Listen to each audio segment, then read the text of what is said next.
Hello అస్సలం అయికం నమస్కారం. ఎలా ఉన్నారు? అందరు బాగున్నారా? Welcome back to Sohel blogs.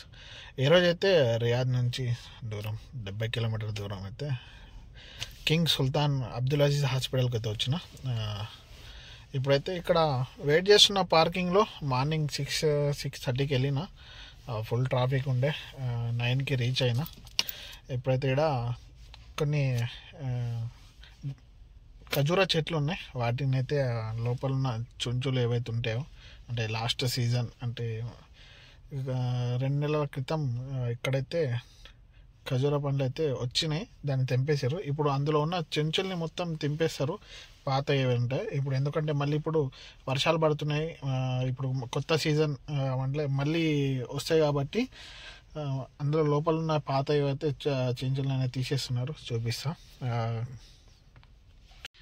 ఈ విధంగా అయితే తీస్తున్నారు. చెట్ల పైన 2 సైడ్స్ ఉన్నారు. అందులో లోపల మొత్తం పాత ఏవైతే ఉన్నాయో వాటి అన్నింటినీ క్లియర్ చేస్తారు. ఎందుకంటే ఇప్పుడు ఖజూరా పండ్లు స్టార్ట్ అవుతాయి కాబట్టి పూతలు వస్తాయి, చెట్టుకు పూత వస్తూ ఉంటుంది చూడు. ఇప్పుడైతే ప్రారంభమవుతాయి అవి. అందువల్ల దాన్ని మొత్తం క్లీన్ చేస్తున్నారు. మొత్తం బల్దియా పని వాళ్ళు కాంట్రాక్ట్ బేసిక్స్, ఇప్పుడైతే గవర్నమెంట్ కాకుండా కాంట్రాక్ట్ బేసిక్స్ మీద అయితే నడుస్తుంది.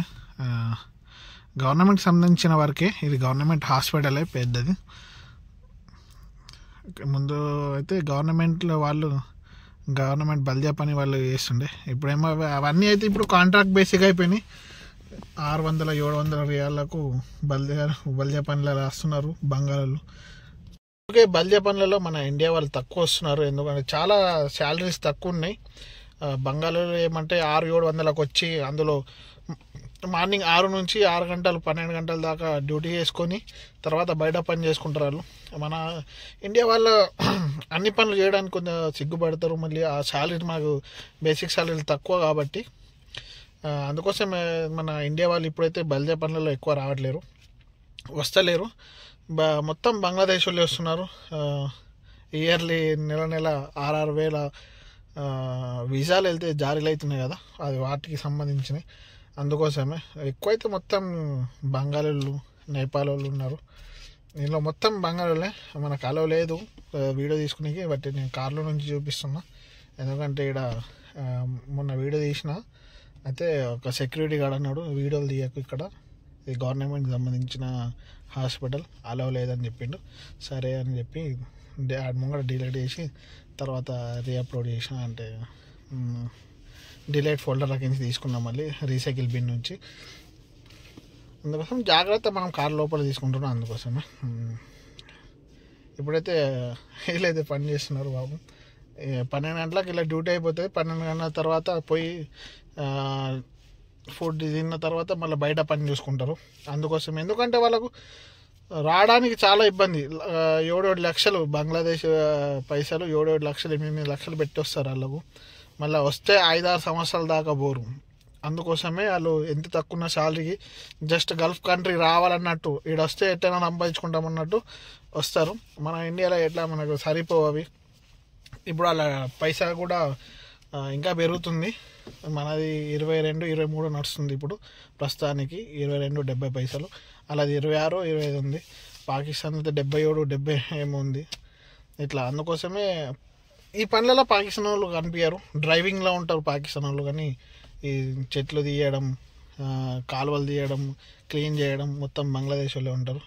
మన వాళ్ళు ఎక్కడో 10 మందిలో 1 మంది అన్నట్టు, 100లో 10 మంది అన్నట్టు మన ఇండియన్స్ ఉన్నారు.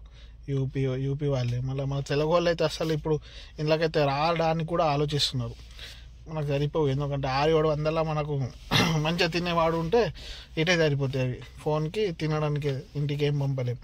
ఏదో వచ్చినాము ఇక్కడ గల్ఫ్లో ఉంటున్నాము అన్నట్టే, కానీ సరిపోవు. అందుకోసం మన కూడా ఆలోచించి రండి.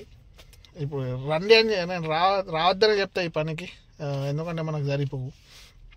మంచి పనులల్లో, ఏదైనా మజరా పనులల్లో వచ్చినా ఉపయోగం ఉంటుంది. మళ్ళీ కలుద్దాం. వీళ్ళు ముగ్గురు వెళ్తున్నారు కదా, వాళ్ళు మాట్లాడుకుంటున్నారు. 4 నెలల నుంచి అయితే శాలరీ ఇస్తలేరంట వాళ్ళకి. ఇంకొక అతనికి అయితే 8 నెలలు అవుతుందట శాలరీ రాక. అయినా పని చేస్తున్నా అని చెప్తున్నారు. ఈడ వచ్చినాక పని చేయాల్సిందే, ఇక వాడు శాలరీ ఇచ్చినా ఇవ్వకుండా అన్నట్టు చేస్తున్నాం. మరి ఏదో స్ట్రైక్ చేద్దామంటారు కానీ ఏమో చెయ్యరు. ప్రైవేట్ సెక్టార్ కాబట్టి గవర్నమెంట్ పట్టించుకోదు. ఇల్లీగల్గా పోతే ఏమన్నా అయ్యే ఛాన్స్ ఉంటాయి వాళ్ళకి, కానీ ఇంకా దానికంటే ఎక్కువ ఇంకేం చేయలేరు పాపం. 4 నుంచి 8 నెలల నుంచి శాలరీ వస్తలేవంట. బాగా కష్టాలు ఉంటాయి బల్దే పనులల్లో. ముందు గవర్నమెంట్ అంటే ఫస్ట్కి 28కి నెల రాకన ముందే శాలరీస్ ఇచ్చేస్తుండే. ఇప్పుడు ప్రైవేట్ సెక్టార్ అయిపోయినాయి కాబట్టి వాళ్ళకి రావాలి. వాళ్ళు ఒక మినిమం ఇప్పుడు మన ఇండియాలో ఎట్లా కాంట్రాక్ట్ బేసిక్ మీద కాంట్రాక్టర్లకు డబ్బులు రావాలి, ఆ కాంట్రాక్టర్లు మేనేజర్లకు ఇవ్వాలి, మేనేజర్లు వీళ్ళకి ఇవ్వాలి అన్నట్టు లేట్ అయితే వస్తున్నాయి. ఇంతకుముందు గవర్నమెంట్ సెక్టార్లు ఉన్నప్పుడు అంటే కాంట్రాక్ట్ బేసిక్ కాకుండా గవర్నమెంట్ హ్యాండ్ ఓవర్లు ఉన్నప్పుడు అయితే 27వ తారీఖుకే నెల కన్నా 1 కన్నా ముందే ఇచ్చేస్తుండే. 27వ తారీఖు గవర్నమెంట్ రూల్ ప్రకారం. ఇక్కడ ఎప్పుడైతే ప్రైవేట్ అయినప్పటి నుంచి పాపం అడుగులో ఇబ్బంది పడుతున్నారు.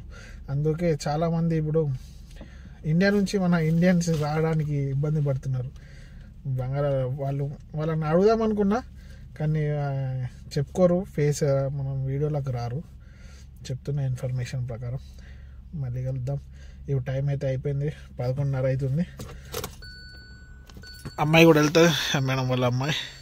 మనం కూడా కొద్దిగా కార్ని హీట్ చేసి పెట్టుకున్నాం, చల్లగా ఉంది కాబట్టి బయట వాతావరణం. మళ్ళీ కలుద్దాం. అమ్మాయిని అయితే తీసుకొని వచ్చేసిన, డ్రాప్ చేసిన ఇంటి దగ్గర. ఇప్పుడైతే తినందుకు పోతున్నా అక్బరం దగ్గరికి. టైం అయితే 4 అవుతుంది, ఇప్పుడు సాయంత్రం 4 అవుతుంది.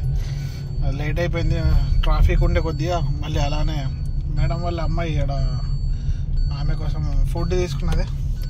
ఎప్పుడైతే నేను కూడా వచ్చేసిన అక్బరన్న రూమ్కి తిన్నందుకు, తినేసి పోయి పడుకున్నాం, కొద్దిగా రెస్ట్ తీసుకోవాలి. ఇప్పుడు మళ్ళీ డ్యూటీ వస్తుంది మనకు. 6 గంటలు 2 గంటలు ఉన్నాయి. తినిపోయేసరికంటే 4:30 అవుతుంది. పోయి తిని పడుకుంటాం. Welcome guys. ఇప్పుడైతే తిన్నాం. ఈరోజు అయితే బాగా అలసిపోయినా. పడుకుందామని పోయినా 4 గంటలకు. 5:30కు మేడం ఫోన్ చేసింది. మేడం వాళ్ళని డ్రాప్ చేసి వాళ్ళ అమ్మల ఇంటి దగ్గర, అలాగే అబ్బాయిని వేరే వాళ్ళ ఇంటికి డ్రాప్ చేసినుండే. ఇప్పుడు అందరినీ డ్రాప్ చేసిన వాళ్ళ ఇంటికి. రేపు వాళ్ళకి మదర్సా ఉంది. కాలేజ్ లేదనుకుంటా, మెసేజ్ ఏం పెట్టలేదు అమ్మాయి. కాలేజ్ లేదనుకుంటా. ఒకవేళ లేకుంటే మంచిగా పడుకోవచ్చు 10 గంటల దాకా. ఉంటే మాత్రం రిస్క్ అయిపోతుంది. ఈరోజు అయితే చాలా అలసిపోయినా. ఆడ మార్నింగ్ 6 గంటలకు లేచిన, 7 గంటల 8:30కి రీచ్ అయినా కాబట్టి అప్పటి నుంచి 2 గంటల దాకా వెయిటింగ్ చేసిన కార్లోనే. పడుకుందామంటే నిద్ర కూడా రాదు కార్లో, తెలుసు కదా నడుము నొప్పి వస్తుంది కాబట్టి. అందుకోసమే ఇప్పుడైతే పోతున్నా. ఈ వీడియోని ఇక్కడ నేను చూద్దాం. వీడియో నచ్చినట్లయితే లైక్, కామెంట్, షేర్, సబ్స్క్రైబ్ చేయడం మర్చిపోకండి. మరిన్ని వీడియో సమయం ముందుకు వస్తూ ఉంటారు. సెలవు, బాయ్, గుడ్ నైట్, అల్లా హాఫీజ్, జై హింద్.